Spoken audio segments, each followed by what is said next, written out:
Shalom, saudara yang terkasih dalam Tuhan. Puji Tuhan, kita berjumpa lagi dalam seri pembelajaran Alkitab kita pada saat ini. Hari ini saya mau membahas mengenai tentang bagaimana kita memberikan persembahan kita kepada Tuhan.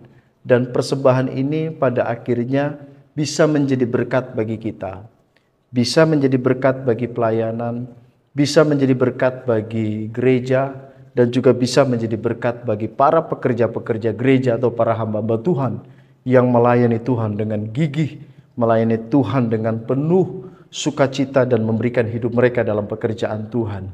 Saudara, ketika kita berbicara tentang persembahan, ini bukan hanya berbicara tentang bahwa kita memberikan uang kita ke dalam pundi-pundi persembahan. Tidak, saudara. Jangan hanya berpikir seperti itu.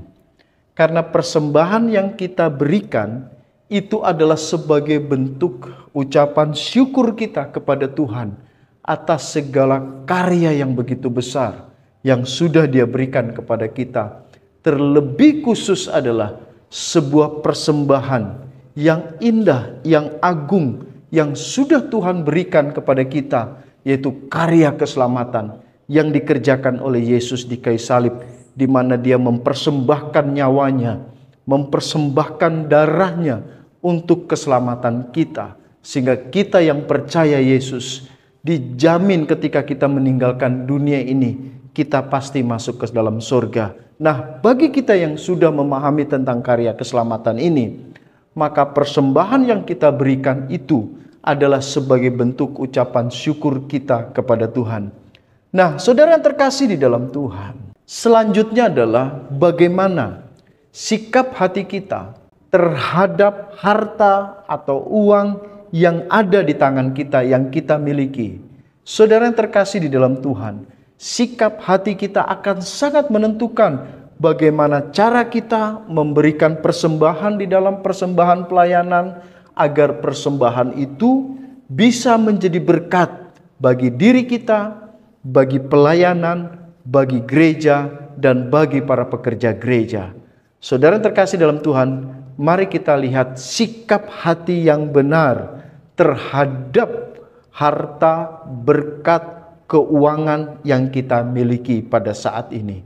Pertama, saudara yang terkasih di dalam Tuhan, mari kita lihat Ulangan 8 ayat 17 dan 18. Ya, jadi bagaimana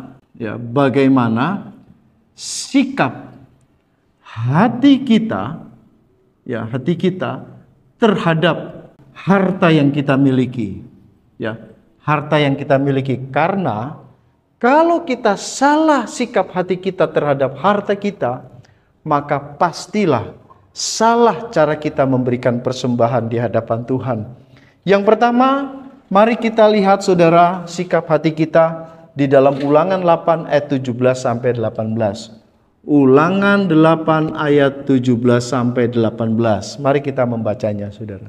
Perhatikan Ulangan 8 ayat 17 sampai 18 berkata, "Maka janganlah kau katakan dalam hatimu, janganlah kau katakan dalam hatimu, kekuasaanku dan kekuatan tangankulah yang membuat aku memperoleh kekayaan ini." Yang pertama, saudara, tidak boleh ada di dalam hati saudara dan saya, ketika kita memiliki harta, ketika kita memiliki uang, Alkitab mengatakan, janganlah engkau katakan dalam hatimu, kekuasaanku dan kekuatan tangankulah yang membuat aku memperoleh kekayaan ini. Enggak boleh. Jangan sampai saudara berkata bahwa saudara mendapatkan berkat itu karena kekuasaan yang saudara miliki atau karena kekuatan yang saudara miliki. Kenapa demikian? Karena ayat 18 berkata, tetapi haruslah engkau mengingat kepada Tuhan Allahmu, sebab Dialah yang memberikan kepadamu kekuatan untuk memperoleh kekayaan dengan maksud meneguhkan perjanjian dan diikrarkannya dengan sumpah kepada nenek moyangmu seperti sekarang ini. Jadi ingat saudara, kalaupun toh hari ini saudara kaya, kalaupun toh saudara hari ini punya harta, kalaupun toh saudara hari ini memiliki uang, ingat baik-baik saudara, saudara tidak boleh berkata bahwa harta yang saudara miliki karena saudara punya keahlian untuk bekerja, karena saudara bekerja di sebuah perusahaan Karena saudara pintar mengolah usaha Anda, karena saudara pintar di dalam mengolah kekayaan Anda, ingat baik-baik saudara. Jangan pernah berkata demikian di dalam hati saudara. Karena kesehatan saudara, kepintaran saudara, keahlian saudara di dalam bekerja, di dalam usaha untuk menghasilkan kekayaan atau keuangan itu, semua itu diberikan oleh Tuhan. Saudara yang kekasih dalam Tuhan, bagaimana kira-kira kalau seandainya kekuatan, kesehatan, keahlian, kepintaran saudara dalam bekerja diambil oleh Tuhan semuanya itu? Apa yang bisa saudara buat? Tidak ada. Jadi keahlian, kepintaran, kemampuan kita untuk mengusahakan, untuk kita dapat bekerja, kesehatan juga itu adalah pemberian dari Tuhan. Yang pertama, jangan pernah saudara mengatakan bahwa semua yang saudara miliki adalah karena kehebatan saudara. Kehebatan saudara, sekali lagi saya katakan, itu berasal dari Tuhan. Yang kedua, bagaimana sikap hati kita terhadap kekayaan, terhadap harta, terhadap uang yang kita miliki. Mari kita lihat di dalam Amsal pasal 3 ayat 9, saudara.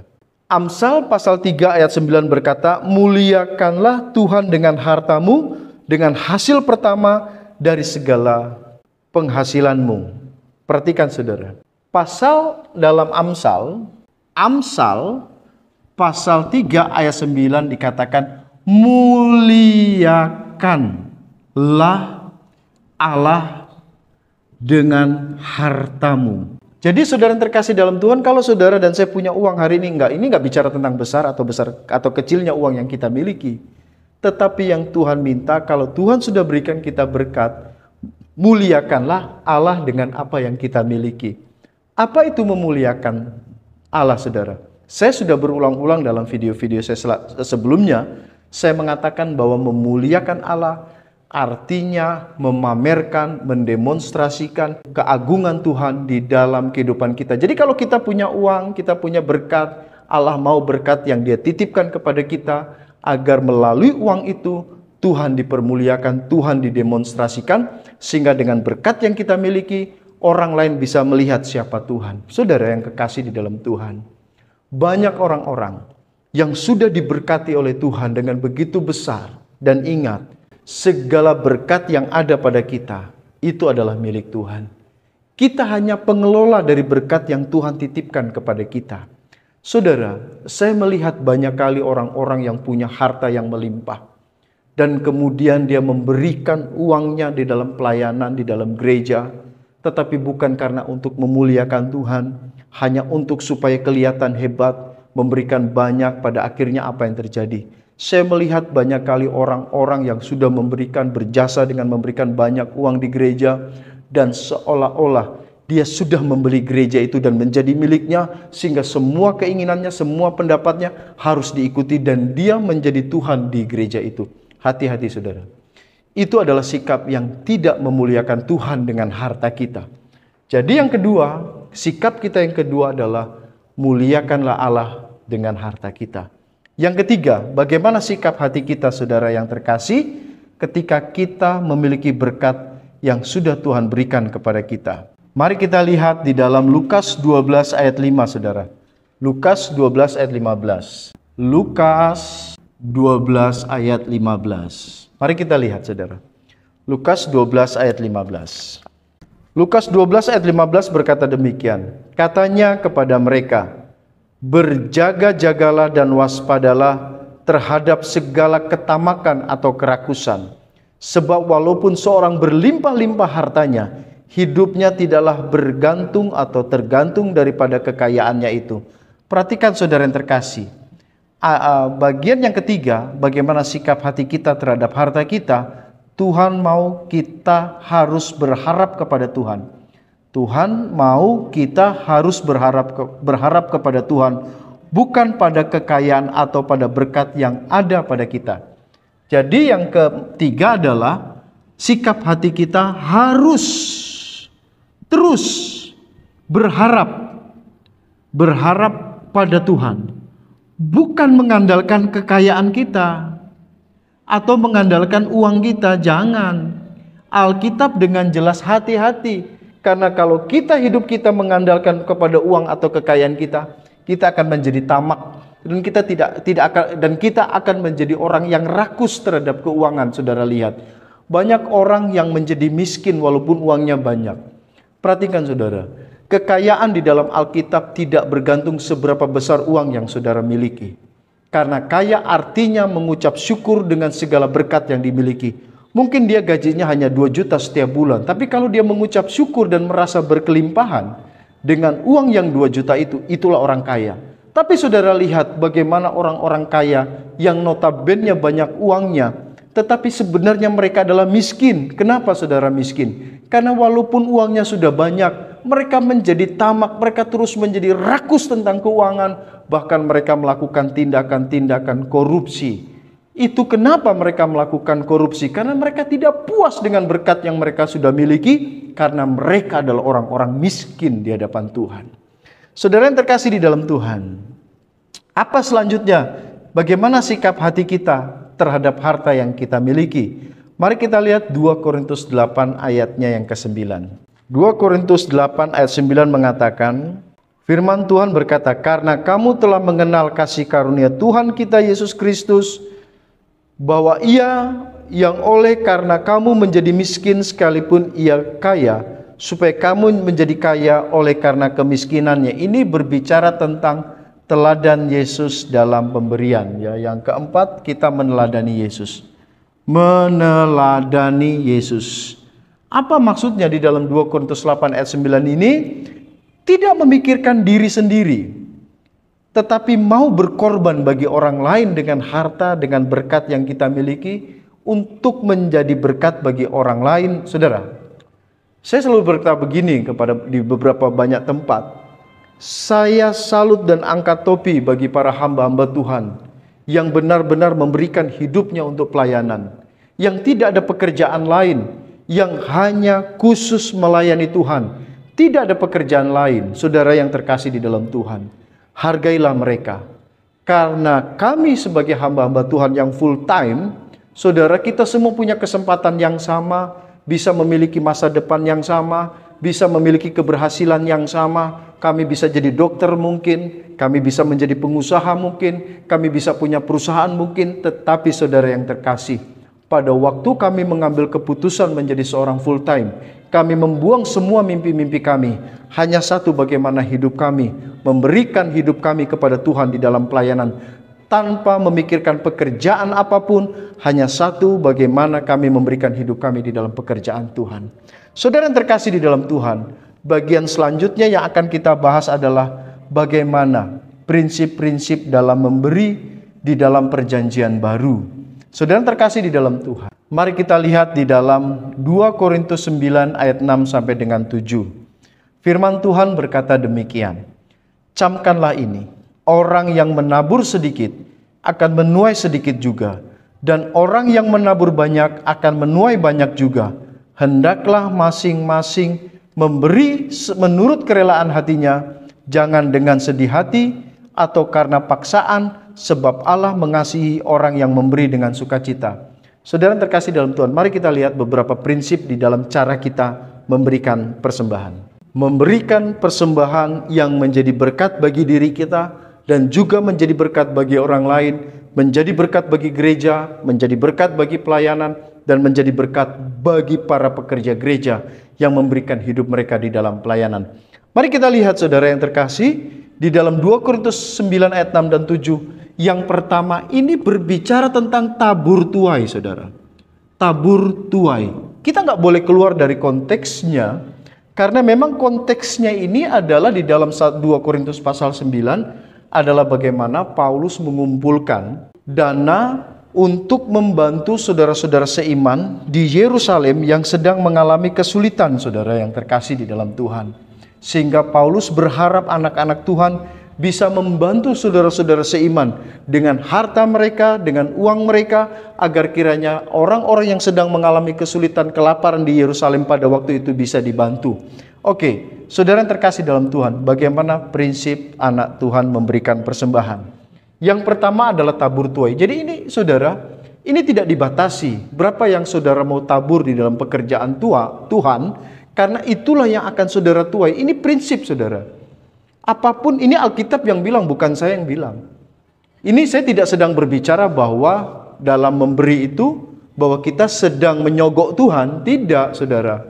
Kenapa? Sebentar kita akan lihat. Karena ayat ini tidak terlepas pada ayat yang ke-7. Jadi ini berbicara tentang tabur tuai. Kalau saudara menabur di dalam pekerjaan Tuhan, ingat saudara, uang yang saudara miliki itu adalah milik Tuhan. Dan saudara dan saya adalah pengelola uang itu. Semua ada di tangan kita. Saudara yang terkasih, agar uang itu untuk kemuliaan Tuhan. Saya tidak mengatakan bahwa semua uang saudara, semua harta saudara diberikan ke gereja, dan kemudian saudara cari uang lagi, kemudian semuanya diberi. Enggak seperti itu. Tetapi yang dimaksudkan dengan tabur tuai ini juga saudara bijaksana di dalam menggunakan keuangan yang sudah Tuhan berikan kepada saudara. Di mana uang yang sudah Tuhan berikan, saudara kelola untuk kemuliaan Tuhan. Saudara bisa bayangkan, ini contoh saja. Kalau saudara punya uang dan kemudian uang itu diberikan minuman keras, diberikan rokok, apakah itu memuliakan Tuhan? Tidak, saudara. Berarti kita sedang tidak mengelola uang itu dengan baik. Tapi berikanlah, sisihkanlah. Bagaimana cara menyisihkan? Sebentar kita akan lihat. Saudara terkasih di dalam Tuhan, ini bukan hanya berbicara tentang tabur tuai, tetapi ini juga berbicara ketika saudara memberi, ya entah itu banyak, entah itu sedikit, itu tinggal kerelaan hati saudara. Kalaupun toh saudara mau menabur 10%, monggo, silakan. Ini janji saudara ke hadapan Tuhan. Berapa yang saudara mau tabur di dalam pemberian, dalam persembahan yang saudara akan berikan di dalam pekerjaan Tuhan. Bisa juga 5%, silakan. Ini bukan berbicara tentang di mana Tuhan sudah patok harus seperti ini, harus sekian persen, enggak. Ini berbicara tentang berapa yang akan saudara tabur di dalam ladangnya Tuhan. Saudara terkasih di dalam Tuhan, Tuhan memberikan kewenangan kepada saudara karena uang itu sudah ada di tangan saudara. Nah, kita akan lihat sebentar bagaimana caranya. Lanjut saudara. Ini bukan hanya bicara tentang tabur tuai, tapi yang kedua dalam menabur juga ayatnya yang ke-7 bilang, hendaklah masing-masing memberi menurut kerelaan hatinya. Jadi memberi pun entah itu berapa persen, yang penting diberikan dengan rela. Biar banyak tapi kalau nggak rela, saudara, itu percuma kita memberi. Contoh orang yang tidak rela memberikan persembahan tetapi minta kepada gereja untuk menghormati dia karena dia sudah memberikan uang yang banyak di gereja. Jangan saudara, jangan berpikir seperti itu. Ketika kita sudah berikan uang kita untuk pekerjaan Tuhan, biarkanlah orang-orang yang memang diberikan tanggung jawab untuk mengelola uang itu diberikan untuk pekerjaan Tuhan, untuk pelayanan.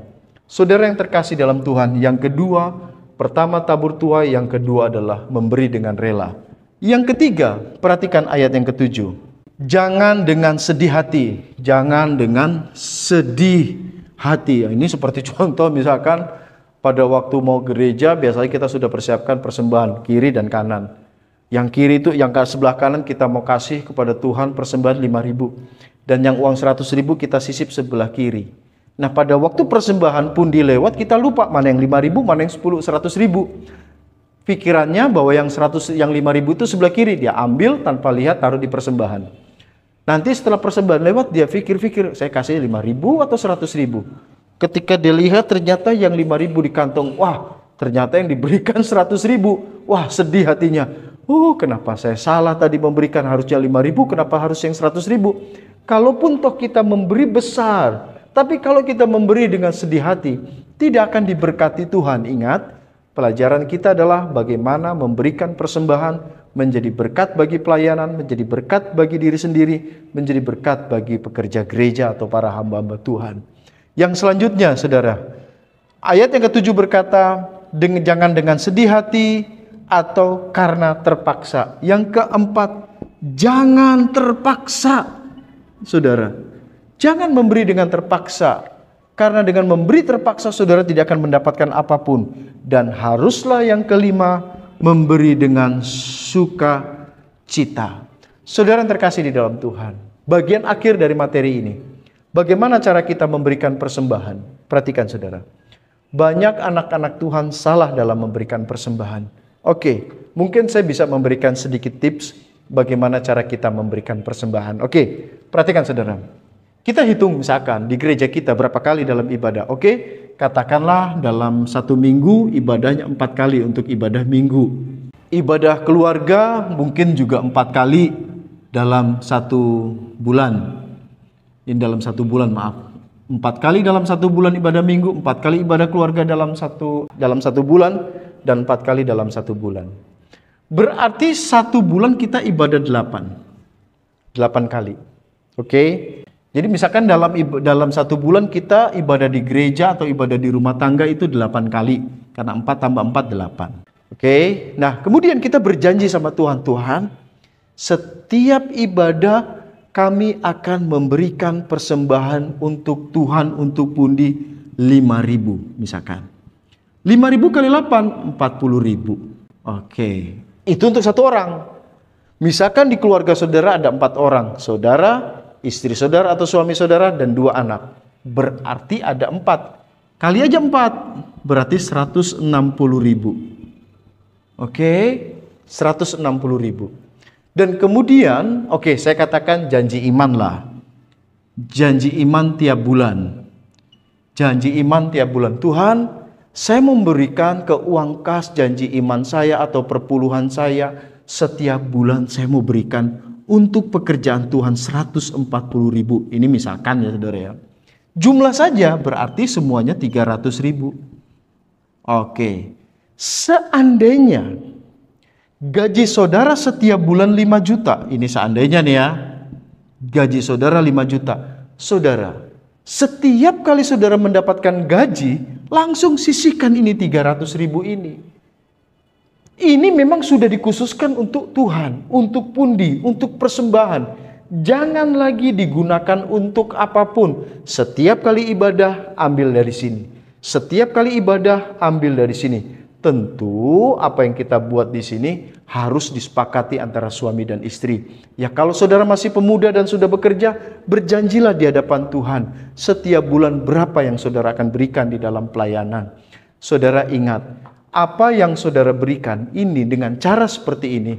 Persembahan yang saudara berikan dengan cara tabur tuai, memberi dengan rela, tidak dengan sedih hati, dan jangan terpaksa dengan sukacita. Persembahan saudara akan menjadi berkat bagi diri saudara. Akan menjadi berkat bagi gereja, bagi pelayanan dan para hamba Tuhan. Saudara yang terkasih di dalam Tuhan, di akhir pembelajaran ini ingatlah bahwa setiap uang, berkat, harta yang kita miliki itu milik Tuhan. Kita hanya pengelolanya. Kelolalah baik-baik uang itu untuk pekerjaan Tuhan. Sisa dari persembahan ini ada 4.700.000 misalkan. Pergunakanlah ini untuk kemuliaan Tuhan. Sampai orang lain bisa melihat bahwa dengan berkat ini Tuhan dinyatakan dengan harta saudara. Biarlah materi ini boleh menjadi berkat bagi saudara dan nama Yesus boleh dipermuliakan. Amin.